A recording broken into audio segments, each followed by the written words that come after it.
Okay, good afternoon. We'll go ahead and get started. I'll give you the injury update here. So limited will be Christian Benford, Dorian Williams, Cam Lewis, and then Micah Hyde as well. And then the following will not practice, Trent Sherfield and Jordan Phillips. With that, I'll turn it over to you.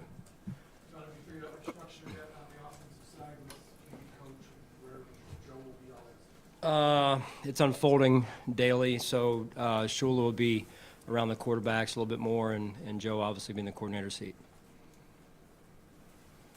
Shula has a ton of experience. What kind of impact has he had on your staff since he came aboard? Yeah, he's been a good addition.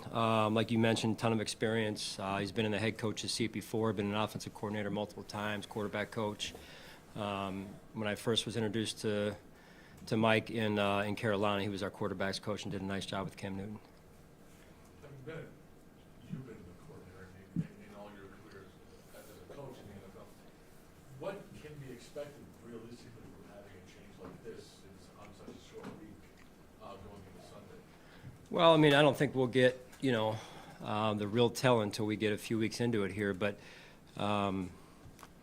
you go inch by inch, right? And so there can be an impact. Really, the overall energy, it's in the margins in a lot of ways too, right? In terms of energy, culture within a subculture, right? So the subculture within the overall culture of the team, but in this case, an offense has a subculture, and what that looks like and how that can start to foster confidence and energy and the focus on us doing things that we need to do to lead to winning through the process, Monday through Sunday in this case, and now it's Wednesday. So those are the things that are in the margins that fill the gaps between plays, and I think those are just as important as the plays. You mentioned energy a couple times yesterday. Is there something specific about Joe that you feel like could bring a different energy to your offense? Well, I think that's part of it, right? So it's just a feel, right, more than anything, and an it factor and a presence, and I think Joe has some of that, and then his imprint will develop over the course of time in terms of the X's and O's. And his rapport with Josh as well. So it starts there and moves forward from there. Sean, describe that relationship maybe a little bit more, and then we'll ask Josh about it, obviously. Yeah. But between Joe and Josh, because it's something you obviously had to consider in making this move, and how receptive has Josh been to this change? Yeah, he's been receptive, and that connection's important, right? That they are connected, and then in particular now this new role that Joe is in, that they're as connected as ever, because now Joe is the play caller, and that's an important relationship and something that when you're on the same page with total clarity and understanding of what each other want, what you're trying to get out of just whether it's a game plan or one play, that's huge for that alignment's huge for production. John, would you say that previously your pre-snap stuff on offense maybe wasn't as diversified as it could have been? Maybe you're creating less problem for a defense because you didn't do more pre-snap? I mean, I wouldn't disagree with you. I think that there's everything in moderation, right? Sometimes you can do too much to where you just want to try and run one play and you're wearing your players out, or doing too much behind the line of scrimmage, pre-snap motion, what have you, shifting. But it's everything in moderation. If you get too static, then it becomes a little bit easier to defend. And sometimes, as an offense, the more you do, it can get in the way, but there's a sweet spot in there too, as well as being too static, and then you allow the defense to do more. A good coach, an older coach who's now retired, once told me, from a defensive standpoint, the more they do, the less we can do, and so I think that applies in this case. Sean, part of that is if you're trying in general to go up tempo no huddle versus slow no huddle. If you're going up tempo no huddle, there's limits. You're going to have a small pack. Right. I mean, Yeah. Well, sometimes it limits the amount of stuff you can do pre-snap. So it's everything in moderation, right? Sean, you've gone from position coach to a coordinator. Is the biggest challenge going from kind of micro to macro?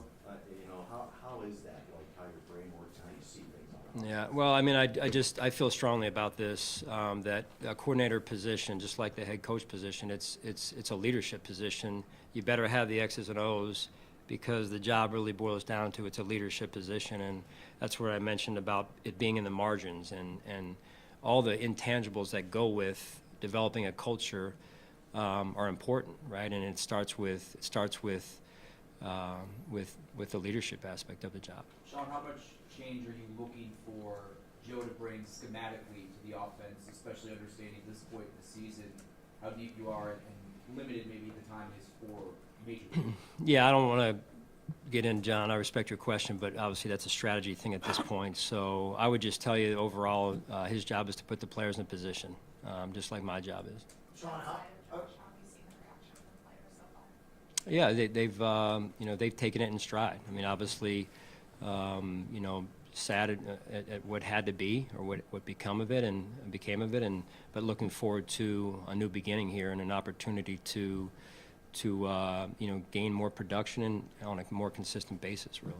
Sean, can you take us back to when you hired Joe? What appealed to you Yeah. about him to hire him in the first place a year ago? Yeah, I mean, I'd never met Joe, but just heard good things about him, right? He obviously had sat in different seats along the way, position coach, been around, a good environment from a standpoint of a good head coach and Sean Payton from an offensive standpoint.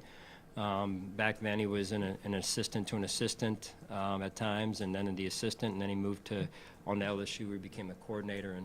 And so, that resume, that experience, if you're paying attention, can only benefit someone. And when you talk about some of the traits of everyone talked about how smart he was now and how hard he worked, and I think those two combined can be dangerous in professional sports.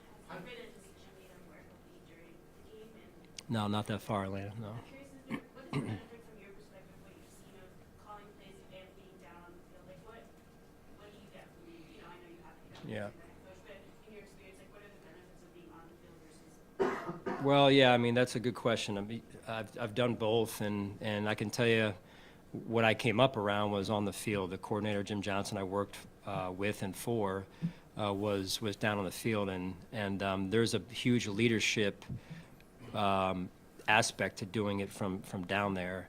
I started that way as a coordinator, and then I went upstairs, and at first I was like, oh, it's not the same vibe, right? But if you have people, lieutenants down there that you can trust to get the pulse of the players, to communicate up to you, to me upstairs is the best way to see everything. It's like landing in a plane. You're coming in and you can see things that you didn't think you could see before, and you can see them clearly, and so that's a huge advantage. Energy and confidence are, we all have our belief in what those two things mean, but how do you go about building energy and confidence when, as what happened on Monday night, you have the confidence, you have the energy, and then all of a sudden there's a turnover and then another turnover. How do you, I guess, go beyond maintaining that energy and confidence when those things happen? Right, and that they do affect momentum, which affects confidence. We're all human, right? So there is a mental aspect of that, the mental toughness of in this case, a unit, right? And then just the overall, hey, those are things you can't do to win games. But so that has gotten in the way. But that goes back to me to process and making sure we're emphasizing everything we need to emphasize, and then it's going to happen. Mistakes are going to happen, right? And you're going to have close games and good plays and bad plays. And at the end of the day, it's about the mental toughness, the grit, the resiliency of the unit to continue through all of that. Hey, Sean, what has been the key this year for Ed Oliver to be more consistent and at times dominant? Yeah, I think going, the word process, I already mentioned that. I think that's huge, right?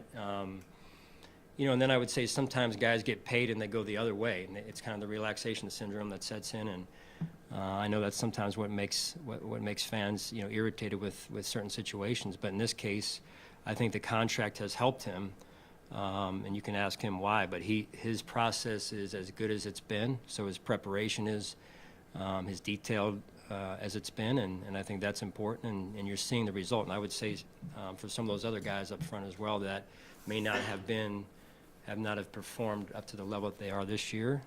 Those guys have all improved on their preparation. Sean, not that you would, get into strategy as you alluded to earlier, but, I mean, you're very familiar with this Jets defense, what it's capable of, the Yeah. trouble it can give you guys and other teams. To make a change like this going into a game like this, how much of a challenge is that against this particular defense? And maybe is there some opportunity there too with the unknown that maybe? Yeah, I'm not as, I acknowledge they're a really good defense. Probably the most talented defense in the league. And they do a great job from a coaching end as well. And so they're a tough defense or a tough challenge. I think more than anything, our focus needs to be on us and in particular on offense, but overall as a team as well, and getting us right, and getting us back to playing confident, playing with energy, building like I said, on our offensive side, building a little bit of a culture here, of a subculture of the bigger culture of the team. And I think you saw some of that on Monday night with, hey, we had some turnovers, defense takes the field, and they go to work, right? And they go to work with grit and toughness and resiliency, and they're just staying after it. And so that to me is infectious, and that is important, as well as the X's and the O's. All right, thanks. Thanks.